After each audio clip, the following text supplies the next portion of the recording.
for you. We would like to keep this meeting also for the future, and so that that way we can make it available also for people who didn't have the chance to join today to watch it afterwards. But yeah, welcome everyone. My name is Eva Tsolova. I'm the co-founder of Jamba Career for All. We are truly happy to welcome you this evening for our last event of the Women Bridges project. And I am sure that the next 1 hour is going to be very insightful, interesting, and useful for all of us. And now I will give the floor to my colleague Murat, who is going to present also our fantastic speaker. Thank you.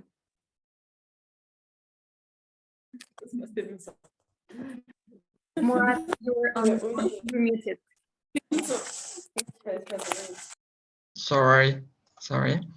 I was saying good evening, everyone, from my side again. And my name is Murat. Can you hear me now? Yes, perfect. It's my pleasure to moderate this session. And tonight we are going to talk about an important topic, actually, how to prevent ourselves from burnout and also take care of our mental health, which is very important. It's a pleasure to welcome our speaker. His name is Georgi Nachev, and we look forward to hear from him more about his experience and work. Before giving him the floor, I want to present him a bit. And Georgi is an entrepreneur and a solver, according to him, and according to, if you check him LinkedIn, if you check everything, you can see all these things also. He has spent much of his life chasing goals and validating his self-worth through external circumstances and constantly growing improvement. Combining a business background with an entrepreneurial sweet tooth for the next big thing, he often lives on the brink of burning out. That means he is one of us again.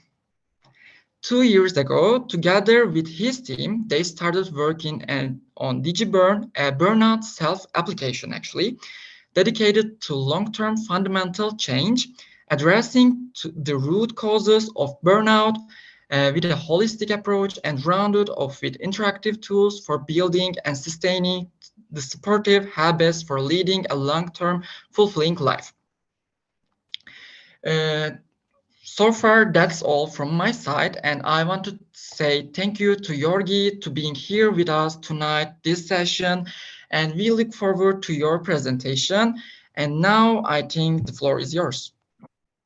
Awesome, lovely, Murat. Thank you so much, and Eva as well, and the entire team. It's a pleasure being here, and such a humbling intro. So great job so far. Before we start, maybe a couple of little bit, ask for a favor on my end. The session is meant to be highly interactive. At the end, we are only 20 people. It's very intimate. We don't have anything to hide and so on. So I would highly encourage everybody that is not completely naked or is not on the way to switch on the cams. If you are naked, feel free to switch it on as well. We're going to have a blast for sure. The other thing which is coming up then on the slides, I really want us all to feel like one. I'm not an expert by any means. I'm one of you guys. I'll tell you a bit more on that in a couple of slides, but really feel free to interrupt, to unmute, to raise questions, to make points. Feel free to challenge me. Not sure if I'm going to be able to answer, but I'll try my best anyway. Thanks for having me here. It's a real pleasure. So, as already introduced, tonight we're speaking on the topic of working without burnout, and the focus is actually female mental health. So whilst the topic is quite ubiquitous, overreaching, and also very let's say universal, it's still a little bit specific around different clusters, in this specific case female, and all the better I find it that we have so many guys here on the call as well, which is definitely a big step forward, because at the end mental health is, yes, it's a personal responsibility. However, we are all sitting in one shared boat, and whilst we need to watch after ourselves, we are also responsible for the way we treat others and how to create together a more empowering environment. And with this, I would jump straight in. So again, couple of small favors to ask for. One last chance. If you're not naked, switch on your cams. A couple of people did it. Thank you for being a great example, Filipa, and for joining us too. And then a couple of minor things. Please get your phone. Literally get it now. Have it in your hand. Please turn do not disturb. I really hope you have this functionality. If you don't, probably it's time for a new device. I would also kindly ask all of you to be here and now. Avoid any distractions. If you really need to distract yourself, feel free to disconnect and leave. We are going to have the recording, but to really get the most out of this, please be here. I'm going to try to be as short as possible. We are probably going to spend less than 45 minutes in kind of lecturing mode or you listening to stuff. So please be here and yeah, interact with us. So that would be it in terms of housekeeping. And thank you so much for playing along. In terms of agenda, it's quite simple. I'm going to introduce myself and my team and what we're up to. I'm also going to ask you to introduce yourselves. You're going to find out in a minute how to exactly do that. Then we're going to have a quick overview on the burnout stages, or have a little bit of a discussion around burnout in the perspective of being a process. Diving right away then into main factors and drivers around burnout, and elegantly finishing with what I call catch-22, and why women care more, are more empathic, are typically more motivated to do better job than us male, and whilst actually doing more and also doing more for the personal mental health, at the end up in a more endangered position. Now, who we are. My name is Georgi, co-founder and CEO of DigiBurn Health. This is a small startup we founded almost 3 years ago with a bunch of people from 3 different countries. And tonight I will try to basically be the channel of wisdom, if I may say so. So I'm trying to really use the cumulative knowledge that the entire team has gathered over the course since start. And our mission from the very beginning has been to bridge the gap between being curious about burnout and being and having desire to work for self-improvement, and already having reached the stage of hitting the wall. So DigiBurn, what's our baby, is a small, neat self-help instrument within your pocket that holistically covers body, mind, and growth as the main 3 pillars that we have recognized in terms of burnout prevention and overcoming, and offers basically 3 very simple components. On the one hand, the journey starts with a quick burnout risk assessment, followed by the 3-month course, 1 month for body, for mind, and growth, which then lays down the fundament for basically reassessing and reevaluating, recalibrating the way we cater to the needs of our body, the way we perceive our cognitive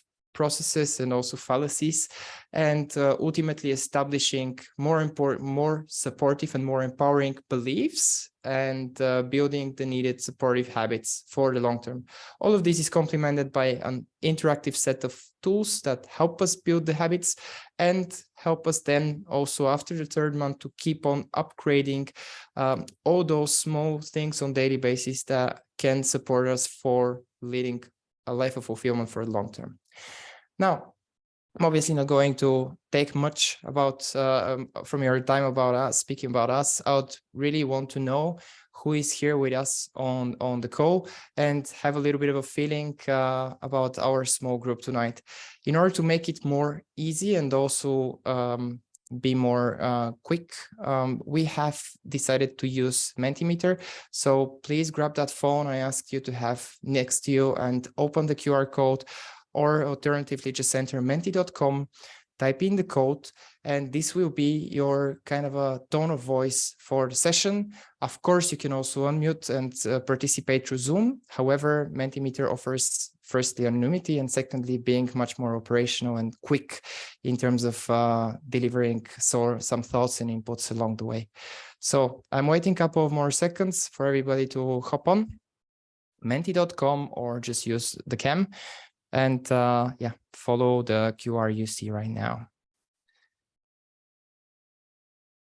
So I hope that you did manage. I would kindly ask you to describe yourself with one word only. So who are you? And please mind, all results are going to start popping up. So don't be shy. We don't judge here. It's a safe space. We are also not going to know who voted for what.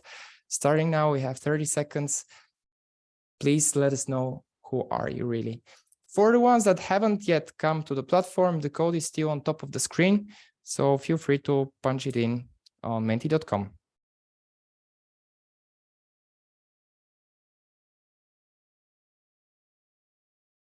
Oh no, running out of time. Doesn't seem to be working so far. Come on, guys. Come on, come on, come on, come on, come on. It's a team effort. Let's give it a little bit of a more shot. And if not, I'll continue, but please play along with me. Also trying to input my own answer here. It's always a bit of a... Oh, lazy. Somebody used the comment section. That's smart. And while we're waiting, by the way, I didn't mention, every time you see this kind of a green color, it means yes, we are, oh, voting is closed. Okay, maybe it's my bad. Let's give it one last try. Every time you see the green color, it means that there is some kind of a interaction. Yeah, meant. Actually, I see. Okay. Close voting. Enable. Is it working for anybody of you? No? No. I thought Yeah, so. for me, it's Why not didn't you working. say anything? Why didn't you say anything? How am I supposed to know if you don't let me know? Okay, then. I guess we have run in a slight technical challenge here. This frees us more time for the exciting stuff. In that sense, I'll just simply continue. Let's just use the mics then, make it even more intimate. So just feel free to unmute yourself and give a quick shout out. When I'm at work, I feel great when I see Celine, beautiful yellow. So should I shout out? Yeah, please help me here. Yeah, I'm sometimes when I'm completing without being perfectionist, you know, Yeah. I feel better. Years ago was different, I think. Yeah. Perfectionism. That's a strong keyword. Anybody else? Yeah, maybe I can continue with that. Like in my work, I feel great when, you know, it's better done than perfect. And that's how you learn it with years or with experience. Sometimes it's better just to be done than waiting it to be perfect. Yeah. Absolutely. Thank you. Thank you for sharing. Anybody else? Yeah, may I? Oh, of course, please. Hi. So in my work, I feel great when I feel recognized. Right. I can as well. In my work, I feel great when I completed. When you completed the task? Yeah, anything, task, I don't know, something completed. It can be the world, maybe. So let's make it. Ooh. Okay. Okay. Today is really not my day for technical stuff. Come on, play with me. Anyway, so I feel great when. So let's try the other perspective. I feel or I hate it when. Any thoughts there? When I'm overwhelmed. I see Marco is trying to jump Thank in. you. I hate when I feel really overpressed. And when there are fast schedules to meet up, it's difficult for me. Thank you, Marco. Thanks. Somebody wanted to say something? Thank you, Yeah, the Jonathan. same actually. I feel in my work I hate or I don't feel comfortable when I'm overwhelmed. I think it's the same like Marco, overpressed. Yeah. So, I also agree. Can I say something? okay, Christo. Okay. In my work, how to say, I hate when somebody is working against me personally. I had this experience. I have it not too often, but this is the thing that I hate most. When somebody is working and doing everything opposite to my suggestions, only to be against me. This is this makes me crazy. And the other thing is when for a long term me or my work is not appreciated. Is exactly the opposite to the previous question, but it's actually the same. Thank you for sharing, Christo. All right.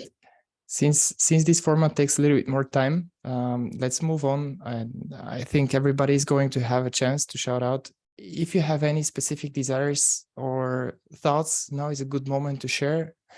And if not, we'll jump straight in. All right, I take it as a no. So exciting. Let's jump into burnout. And one last shout out on my end. If you're not naked or your phone is not in your pocket, feel free to switch on that cam. We're all humans. We don't eat that. We don't eat people. And yeah, I think in terms of hairstyle, it could. I mean, yeah, you can see we're not really all that prepared. So burnout. What WF is burnout? So burnout, despite being quite a buzzy word and being mentioned so often, on a very generalized note, could be described as a state of physical, emotional, and mental exhaustion. One thing that I really want to stress highly, and we're going to also discuss a little bit more throughout the presentation, is the fact that burnout is actually a process. So despite so many people saying, oh no, I've burnt out, that's typically related either to just complaining, or if it's an actual burnout, then it relates typically for a more advanced stage or the last stage out of a longer process that has been going on. And that's one of the things that is really empowering to actually understand how it works and then try finding out in the earlier stages if there is anything troubling you, if there is anything going wrong right now, and take action long before you actually reach the phase of hitting the wall. And aside from being a process, another noteworthy thing to mention is the fact that we're actually nowadays quite endangered, actually all of us. So as one of the consequences of COVID, and quite amplified by all the rest of uncertainty, ongoing war, economic trouble, and so on, every second person already last year was endangered somehow. And I'm saying this not to bring about scare or to frighten you, but rather to just set the stage and maybe set the framework for how much we've actually lost touch with ourselves. We are super good. We turn out brilliant into digitalizing everything, working from home, becoming more productive, doing stuff in a different manner, embracing the new normal. However, at the end, we are all humans and we need love, we need connection, we need empathy. We need to know how to be there for others, but also raise the hand when we need others to be here for us. And this is quite crucial nowadays. I think this could be maybe even a leitmotif for the talk. Now, having a look for the stages, and I'm skipping the topic of burnout. What is burnout? Because I assume that all of you are quite familiar with this. And I think it would be more interesting to actually have a little bit of a look around the stages. So let me see if my... Oh, slides are going crazy again. Okay. I don't know what's going on with me today, but let's all pretend this never happened. So, stage 1. Are you? Sorry for this. Just bear for a second with me. I think I know what I'm doing wrong. Yeah, sometimes. Menti is working now. Is it? Awesome. So that's a good news then. Menti is finally online. Yeah, things work out somehow at the end. It's all about, by the way, trusting the process. So trying to be in control of everything is actually one of the things that is a good way to go towards burning out. So a lot of things are going to go wrong, as you see also right now. And at the end, it's just trusting the process, seeing what can you do, what can we do the best we can given the circumstances, and just carry on with life. Yeah, I mean, nobody's dying right now from these 2 seconds of delay. And now I think we should actually be good. Let's see. Let me know if you see the slides, please. Yes, we. For me, it's working. Awesome. We skip all the interactive part, which we did so greatly. And we go to the stages. Amazing. So burnout as a process, quite an interesting topic, yet very, very close to my heart. A thing that I didn't mention at the very beginning during my introduction is the fact that everybody in our team actually has a little bit of a personal touch to burnout. And my own personal touch to burnout is I find myself quite often in one of the stages, but I'm not going to reveal which one. So leaving it up to you. And then this makes it even more interesting when you start actually recognizing the fact that there are stages and that there are certain like ongoing leitmotifs. So without further, let's jump straight in. The first stage, and maybe just a little bit of a disclosure framework here. Different schools of thought suggest different number of stages. So there are like versions for 4 stages, for 5 or 6, even for 12.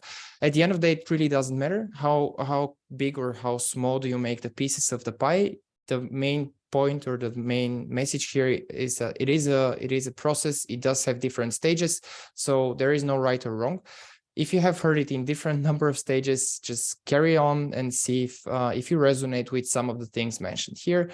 And if not, please feel free to object and to raise a hand or just unmute yourself straight away. So stage number 1, it's the stage of excitement, or sometimes described as the honeymoon. This is the time when we are super energetic, resourceful, motivated, excited. There's a lot of satisfaction.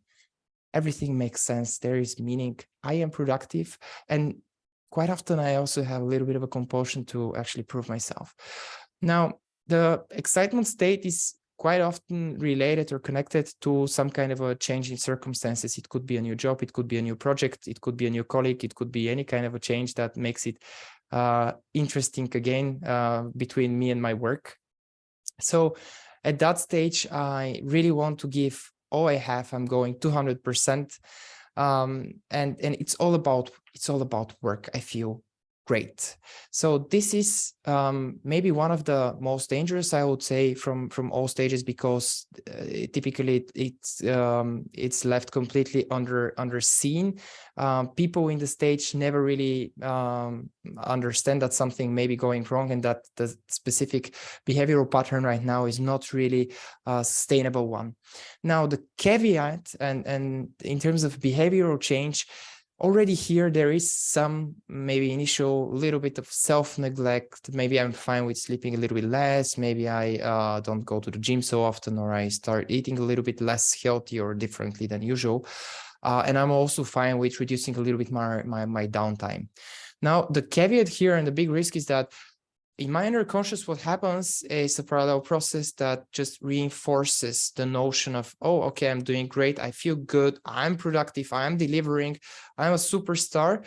And, you know, that self-neglect and maybe changes of my kind of a normal way of behavior apparently is a supportive thing, which then actually gets worse with each stage after that, because we take it as normal, and then we embrace it and indulge it more readily. Now in the second stage, called typically work harder, that's the moment when we are trying to go even more. So from 200, maybe we're going to 120% effort.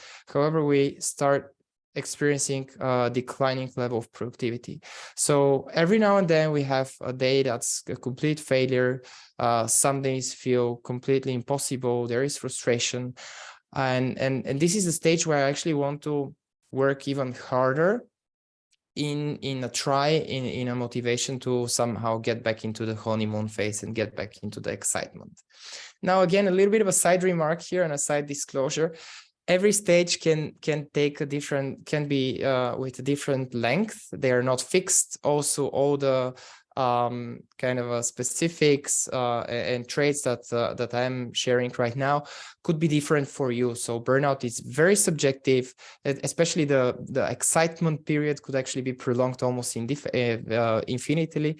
But yeah, just don't take it as a clean coin object, be critical and try to put it through your own perspective. Now, in terms of behavior, already here, the self-neglect is actually increasing a little, because we already have seen how much of a delivery and what of a kind of a stellar performance we delivered in the first stage. By doing these kind of quick hacks and cutting corners, so paying less attention to ourselves and our well-being, which is actually the big downside here, because this kind of a toxic behavior, which was just occasional in the first stage, here is already becoming a little bit more chronic and becoming our new normal without we even noticing it. In the next stage, we call it the frustrate stage. That's the third one. It's quite interesting, because here the decline in productivity that is actually being felt strongly is increased. This is where I'd even dare to say this is the moment where we start losing the battle mentally. So many or most of the days are going wrong. We feel frustrated, we are increasingly fatigued, we are forgetful, resentful, we feel threatened even. Now, at this stage, some radical changes start appearing, and maybe if I was a calm and collected person, I may turn 360 and become very short-tempered, or from an outgoing become a rather closed individual. And this is further reinforced by the increasing self-neglect, which is also being accumulated, right? Because our bodies have memory and we have a certain capacity. So if we neglect our sleep or our eating or our sport for 1 day, for 1 week, for 2 weeks, probably it's not going to be super impactful. But when this becomes habitual, then it actually has increasingly stronger impact on us and on how we feel. So I would say that from self-neglect, this is the point where we start going towards self-apathy, meaning that we lose interest in our downtime, we lose interest for the things that actually make us happy as an individual, that help us propel on the personality level. We typically spend even less time with our beloved ones, with our friends. We lose drive. Actually, we oftentimes even lose our sexual drive already around this stage. So it's still all work. We do have drive, but our energy is running low already, and we invest everything we can into our work process. Again, feel free to interrupt, jump in. If you fear yourself, if you want to say something or share something, just feel free to jump in. Now, the next part we call illness and denial. And if in the previous stage we were starting to lose the battle mentally, at this stage we're starting to lose the battle physically. So we do have still some drive. However, our performance is incredibly lackluster. Everything feels exhausting. We are now having this kind of an ongoing notion of emptiness. We feel overwhelmed. And at this stage already, our body is starting to get substantial major hit. So our immune system is getting weakened. Inflammations are becoming much more likely. Viruses, digestive and dermatological problems are quite often side agents around what's going on.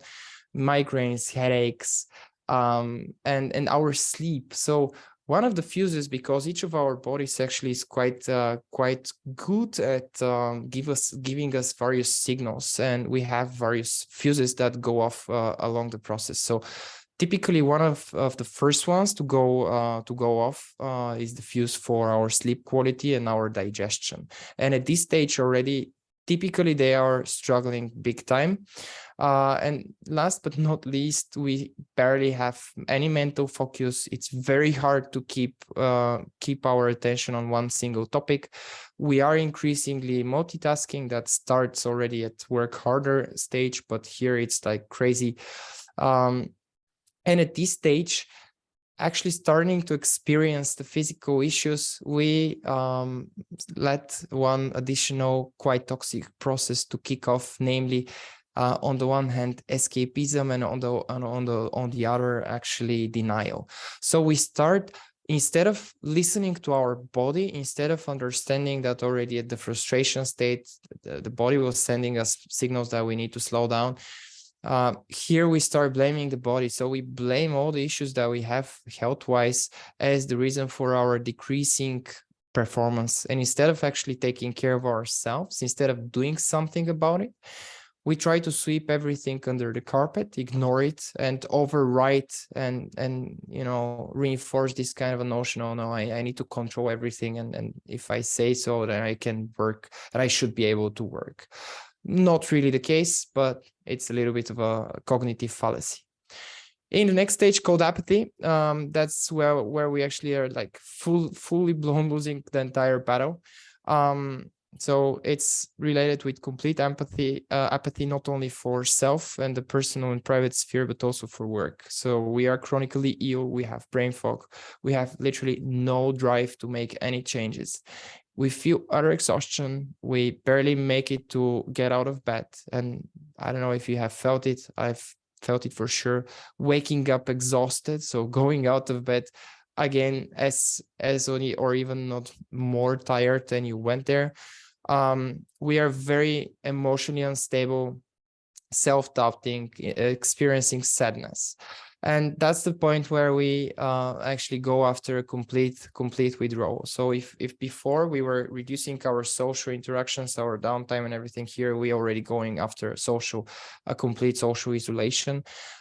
We literally just want to drop out. We want to go back into the rabbit hole and close ourselves for everybody and for the world. We're pessimistic.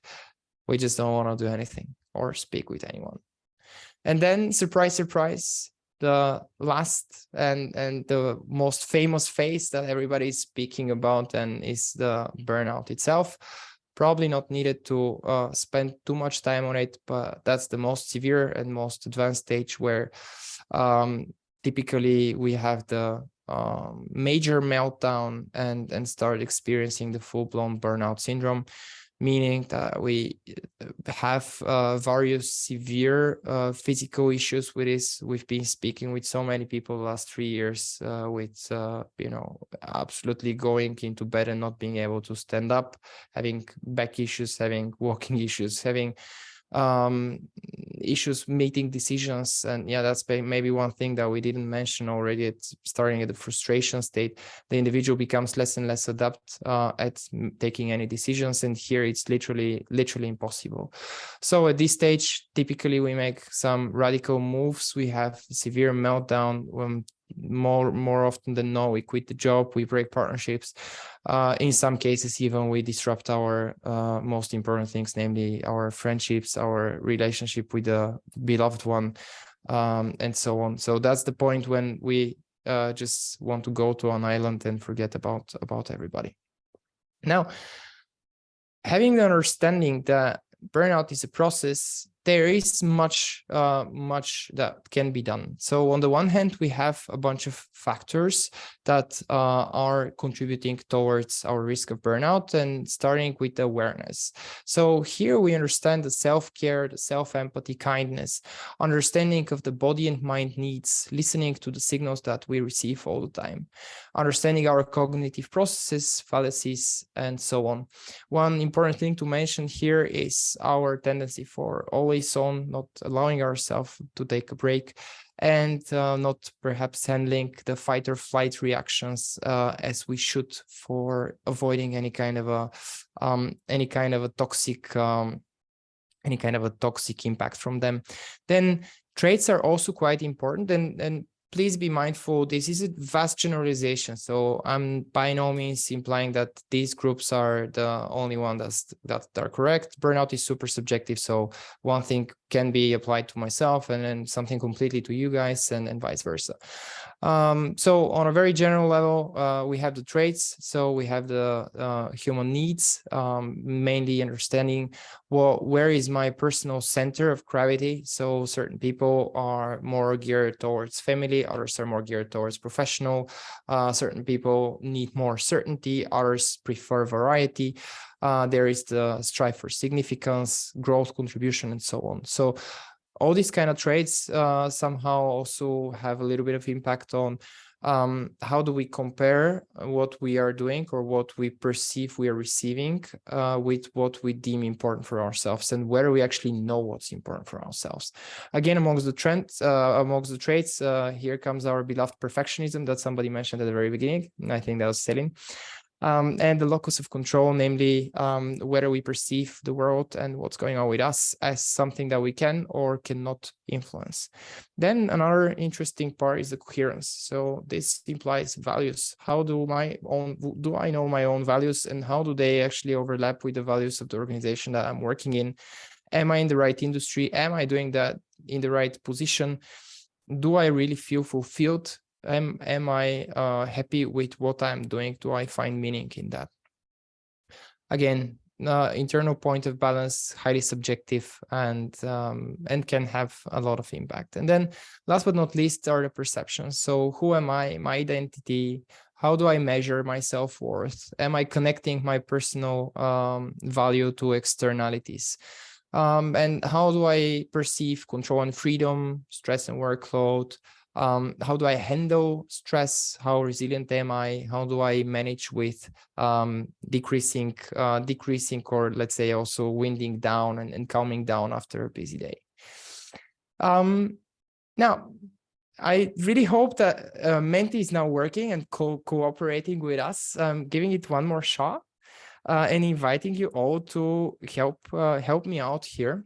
Going slowly towards the female aspect of things, we have a little bit of a list with a bunch of factors that have been mentioned in various literature related to women experiencing burnout. So it would be quite amazing if you could quickly type in your votes. I'll just leave 30 seconds of silence time, and would be great if you just help us out and let's see on the call who is experiencing what, or yeah, where have you been or where are you right now?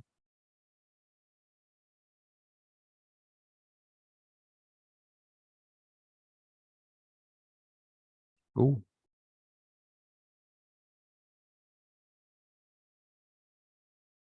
Lovely, we have 2 votes and 20 people sitting here passively. Come on, guys, now is your time to shine.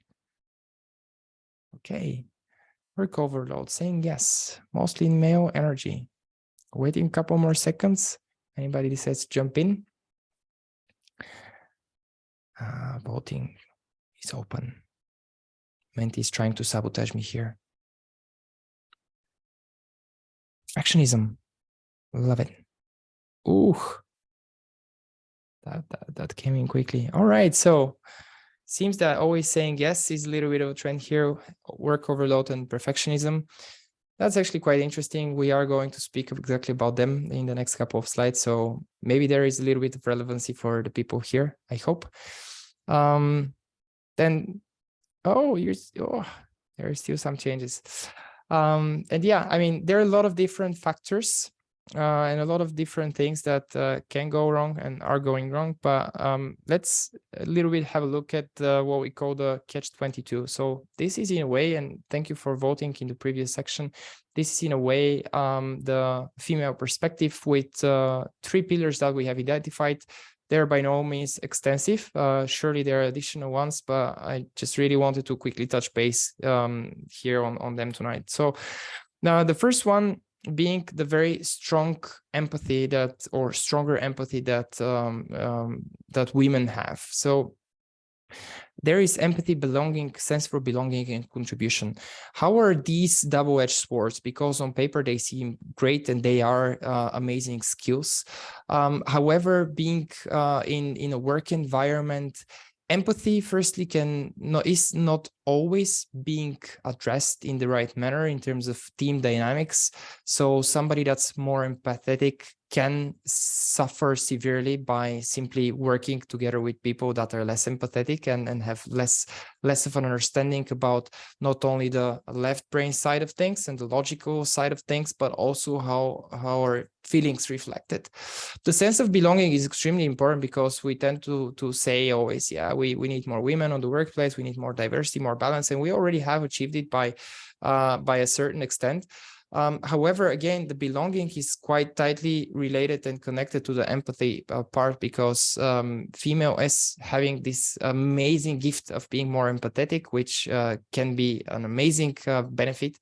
They also are much more, let's say, variable or flexible in terms in how far do they feel belonging, which is quite important for actually feeling this kind of fulfillment and being part of something bigger. Last but not least is the contribution, which actually goes along the way of always saying yes. So unlike males, female have a tendency to be much more ready to help and much more kind of a team player and always ready to take on one more task or to jump in for a colleague and so on. And whilst this is an amazing feat, it's also a very big risk, because very often women fall into the trap of forgetting how to draw the boundary and ending up with much more work than they should actually healthily cater to. The second pillar that we wanted to touch base on is the male-female energy. So as you probably know better than me, each one of us has both the male and the female side inside, and both are extremely valuable and have their special skills and special magic related to each of them. However, one thing is that more often than not, women find themselves in the need to not only get into the male energy, which is completely fine getting there when it's needed, but start living there permanently. So permanent residency in the male energy for a woman, as well as a permanent residency in the female energy for a man, is equally disruptive and equally not sustainable, because at the end, certain internal needs and psychological needs too remain neglected. So this is actually quite a big risk. And in the times where we are living in kind of a very competitive environment, and women striving for progressing and having more responsibility and always being on this kind of a logical side of trying to catch up with being more on the male side and more on the rational side, it's okay, but when done too much is actually extremely toxic, because at the end, exactly again, the empathy and the intuition and all the other amazing special strengths that the female energy brings can be very valuable once we indulge them, once we allow ourselves to go there, regardless of the gender. Again, it's in both directions, in both ways. It's always about just understanding situationally and contextually which energy or which role right now is the one that is most helpful. And then again, on the same feed, a lot of women then forgetting also, or having difficulty to switch between them, and maybe also switch back to the right energy after work time and in the private time and so on. So permanent residency in the male energy is definitely a big risk. Now, the third one that we really wanted to quickly touch base on are firstly, on the one hand, the roles. So women have at the end more roles than men have in general. So many women have also maybe children, or maybe responsibilities around ensuring that everything is running well with the spouse. And by no means I'm implying it's a female thing, or that the woman is the only one that should be actually carrying this responsibility.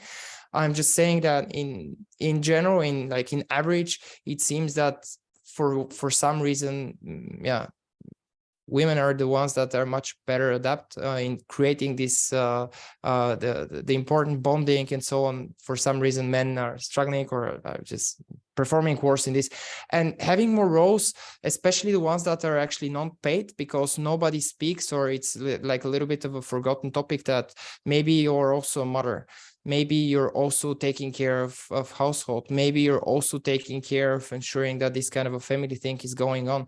However, all of these things are very often taken for granted, and they don't get the needed appreciation for, on the one hand, the woman to feel appreciated and happy from what she's doing and carrying his responsibility. And on the other hand, at the end, she again gets overburdened because of taking on many roles and all of them responsible and important, without really just spending a little bit of time for tapping herself on the shoulder, or also receiving that externally and saying, yeah, you know what, you're actually doing a great job and you're doing so many things amazing. Then boundaries that we already mentioned, it goes both in the professional and also in the private sphere. More often than not, women tend to have difficulties drawing the boundary and setting the limit, and giving the tone of the song, and basically deciding where does my personal time start. How do I ensure that I always get, regardless what's going on, regardless how many fires are there in the office, I always ensure that at time X or at day X, I do have my own time. It goes both for my work, but it also concerns the ones that have children. Again, this is something that's completely neglected and taken as a given, but actually it's a full-time job, and we are all just humans. We do need our downtime. We do need to watch out after ourselves. And perfectionism, we already mentioned, it's a great way to dig your own grave. So we had really just an hour or even less with all the technical difficulties. The current kind of a gathering I see more on the awareness side, and in a way kicking off the discussion, because at the end, every journey just starts with one first step. We can definitely speak around specific practical strategies. What can you do? What can you not do? And so on.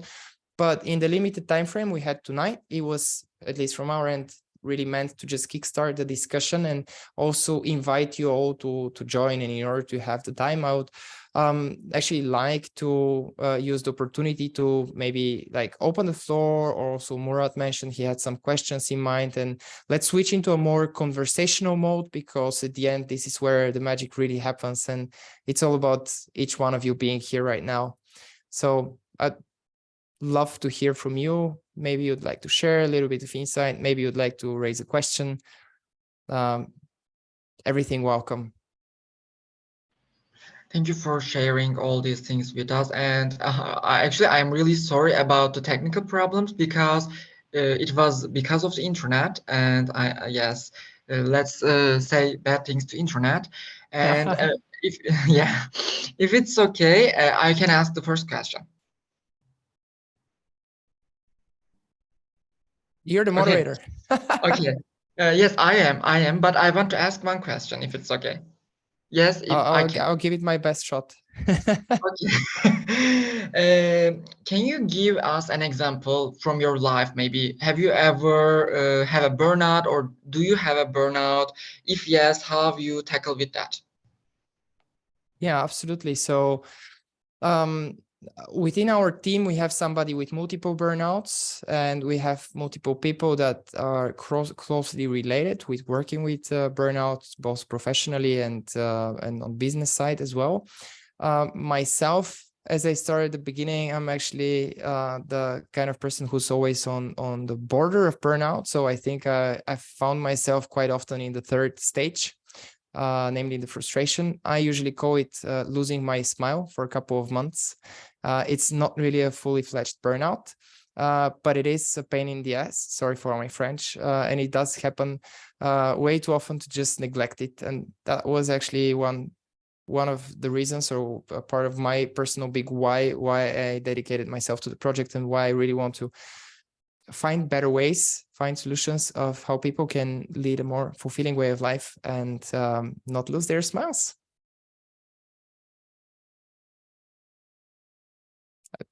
No idea if that answers, but just yeah, everybody that's with switched on camera, just unmute yourselves. Let's chat. It's not school. We don't need to pay to finger point. Thank you from my side. Thank you. And if you feel comfortable, if you don't feel comfortable about turning off your cameras, please just text the chat. It's all okay. Absolutely. Yeah, because you know, I invited some of my friends and they are in Turkey and we have a time gap. So that's why maybe they're not turning off cameras, and that's why maybe they have a bad internet connection. So yeah. Absolutely. Yeah. Feel free to ask to chat as well. May I ask a Filipa! question? Hi, Georgi. Can I ask you what strategies have you used in your life to surpass this this burnout or early stage burnout that you've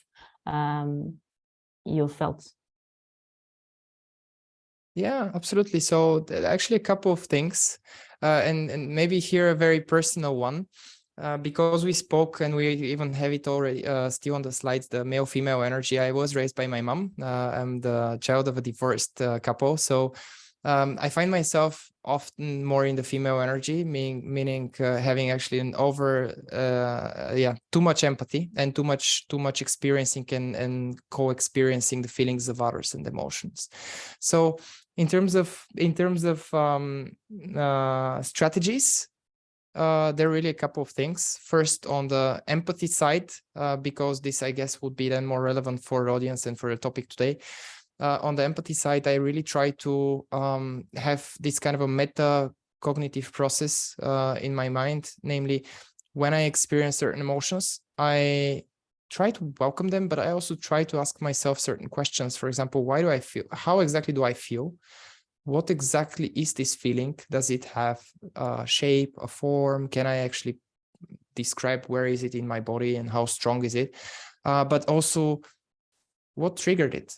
Why am I experiencing this right now? And how can I say hi and maybe hug this feeling? So embrace it, indulge it, let it go full gas, like let it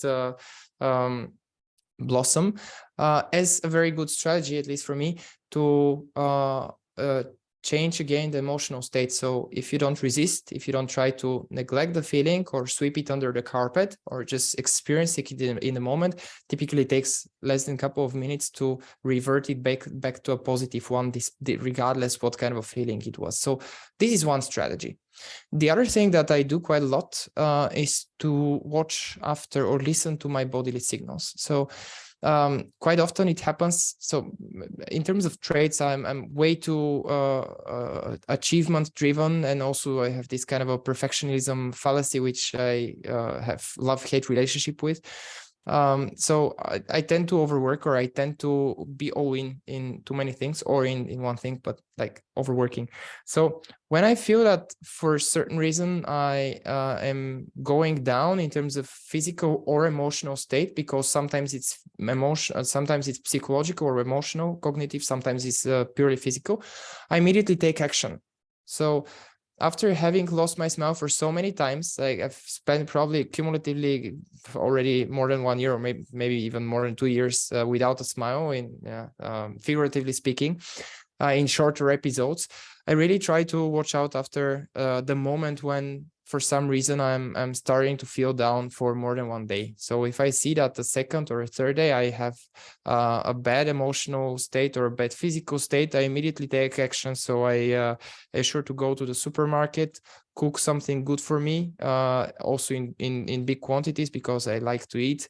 Also, I immediately start running again because this is a safety mechanism for me. I really like sports, and more often than not, only after I started feeling bad, I realized that for some reason in this specific time frame, I didn't go running. So if I see that I haven't been running at least once for a week, then this is already a little bit of a signal for me something's not right. So typically I go 3 or 4 times. So if I don't go at least once, something's going wrong. And the third thing that I watch after is my sleep quality. So very often my sleep is the first thing that goes bad. And typically in my moments of lack of a smile, I sleep very badly. And for example, last time this happened, I think from beginning of May until mid-July, I had completely broken my sleep.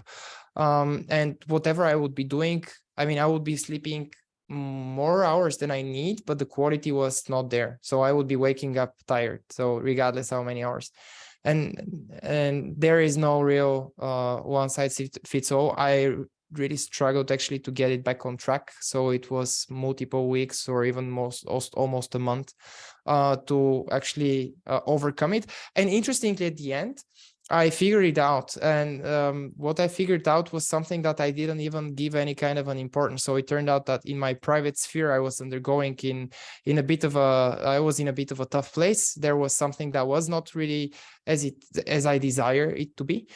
So it was in my underconscious being a huge burden for me, alongside all the other like professional things and overworking and so on. But overworking and physiology I had already solved. And then all of a sudden, once I solved the private thing that was ongoing, was like an immediate revelation and quite unexpected. So if that answers maybe my couple of cents here. Yeah, it makes a lot of sense. I don't know if anyone wants to ask another question. Otherwise, I would like to just ask a final one.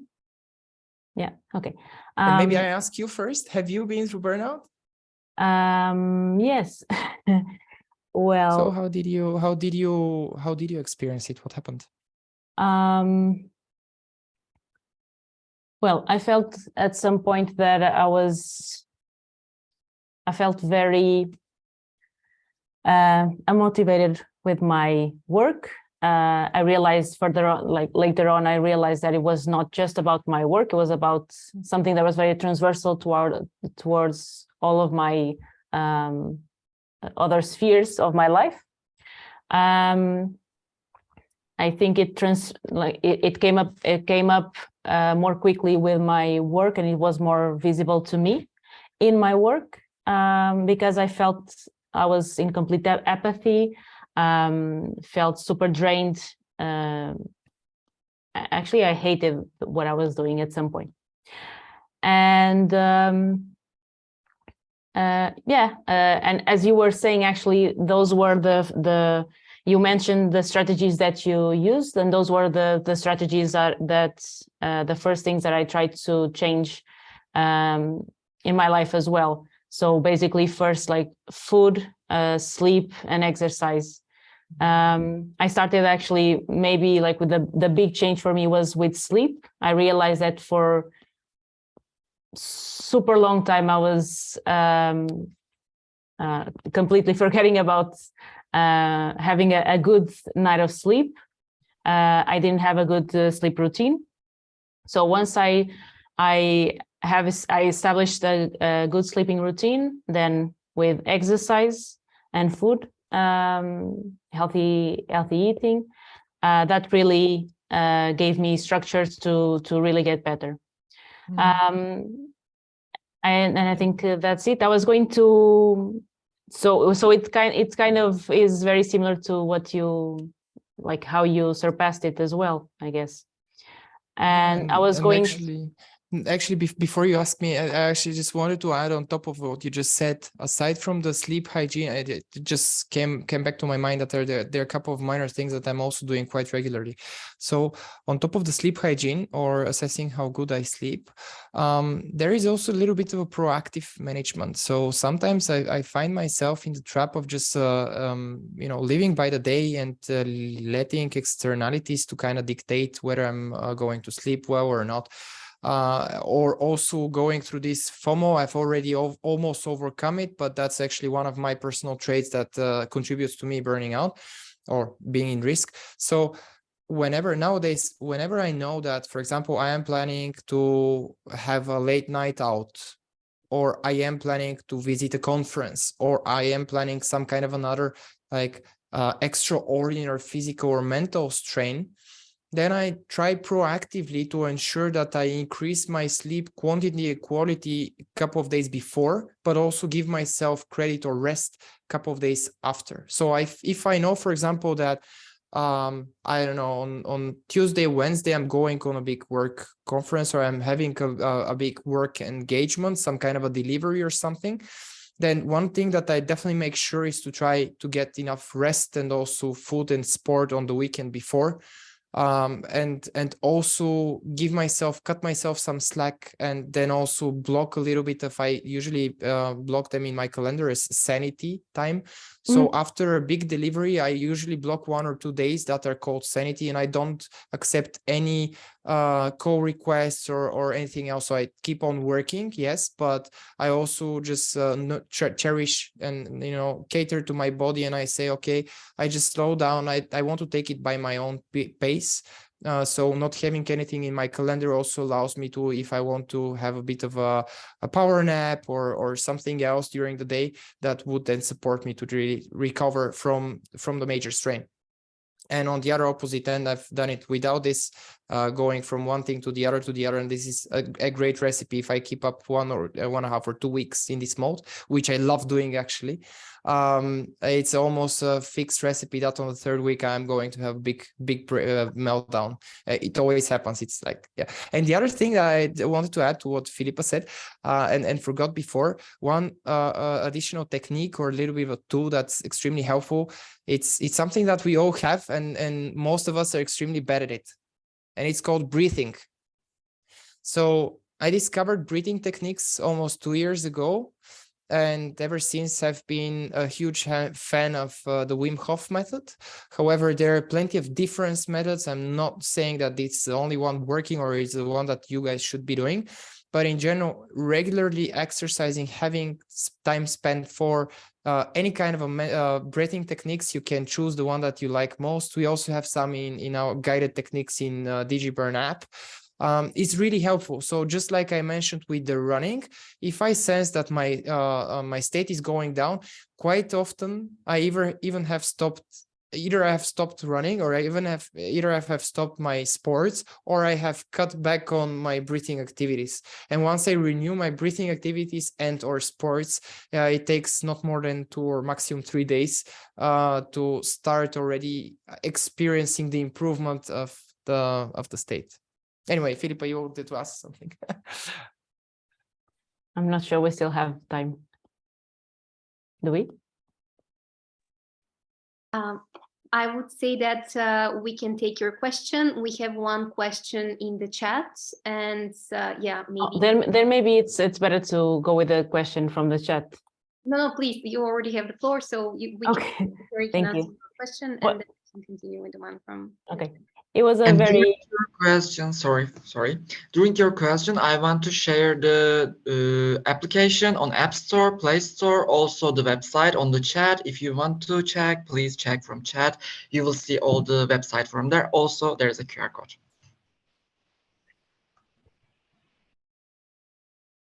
I'll check it as well.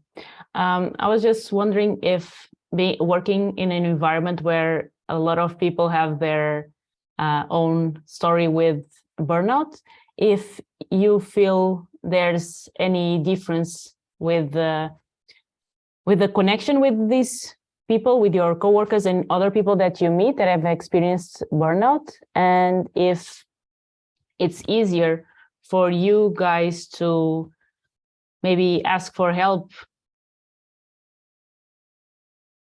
So I'll start backwards. Asking for help is the first and huge hurdle to overcome.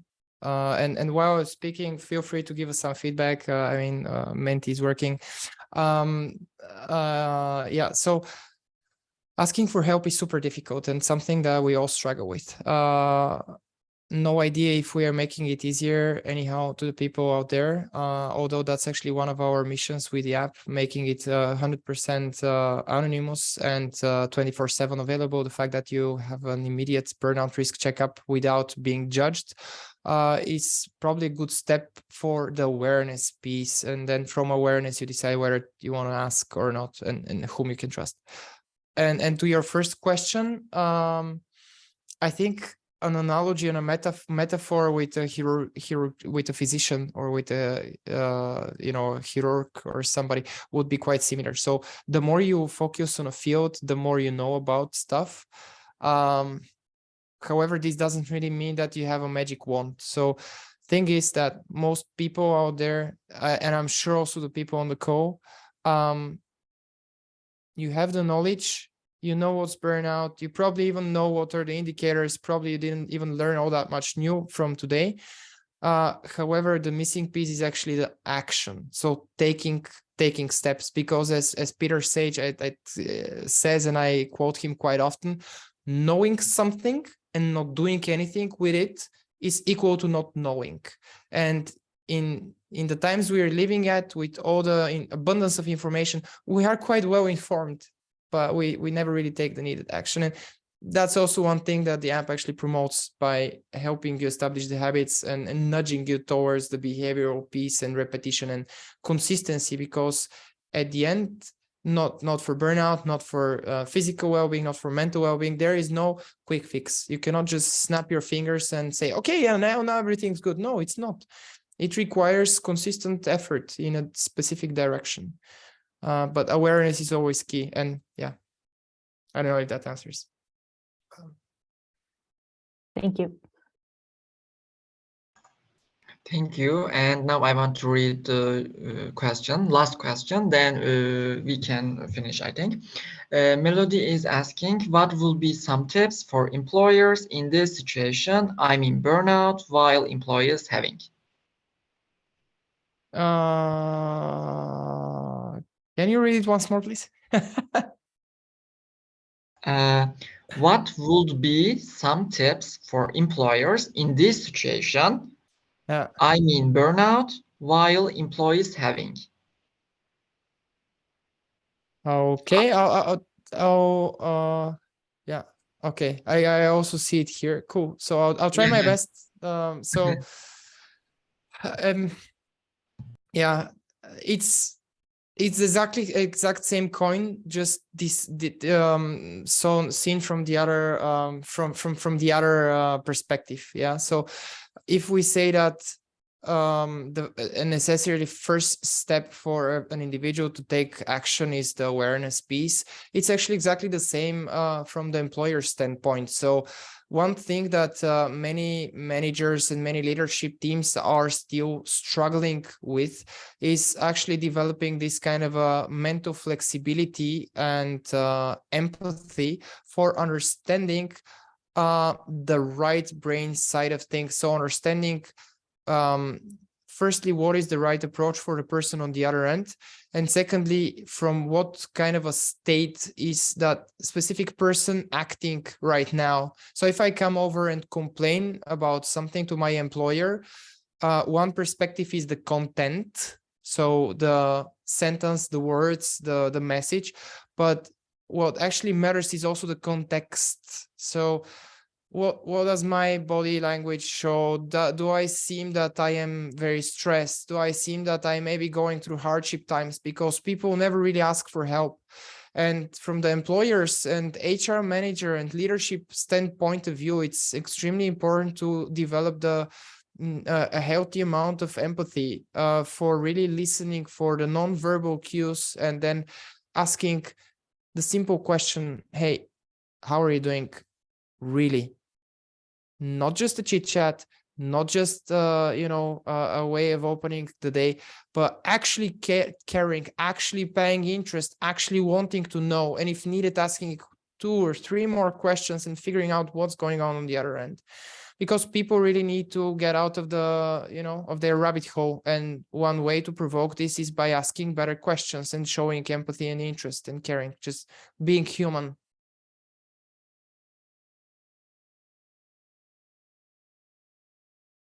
I can speak a lot on that topic, but I'm afraid of running over time. If you people have time, I'm happily available.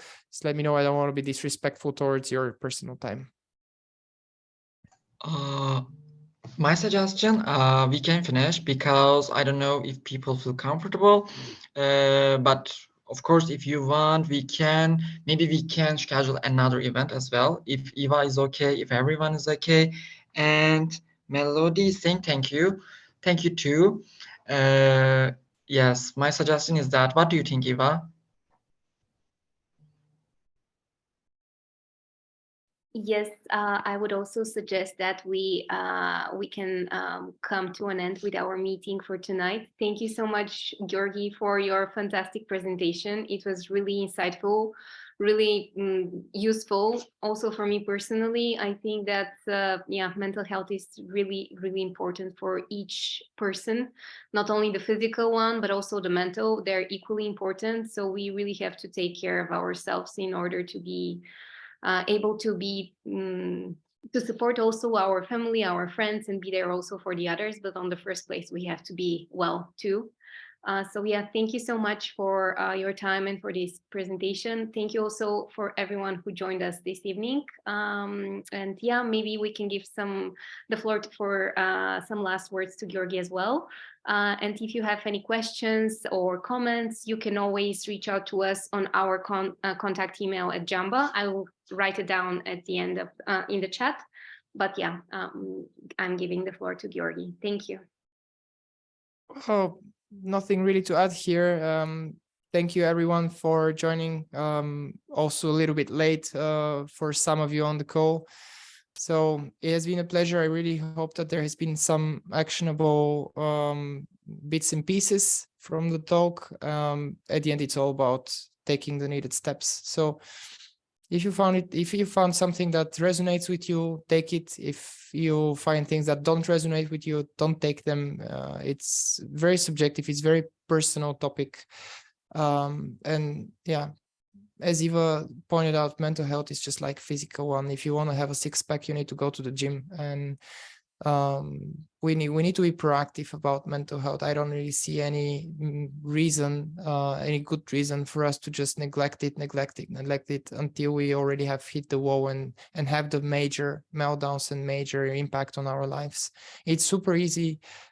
10 minutes a day are absolutely sufficient, or 1-2 hours weekly are absolutely sufficient for us to really be in good touch with ourselves. And if you want to be in touch, just reach out to Eva and Jamba, the amazing team. I'm very impressed by the organization, and thank you so much for the trust and invitation.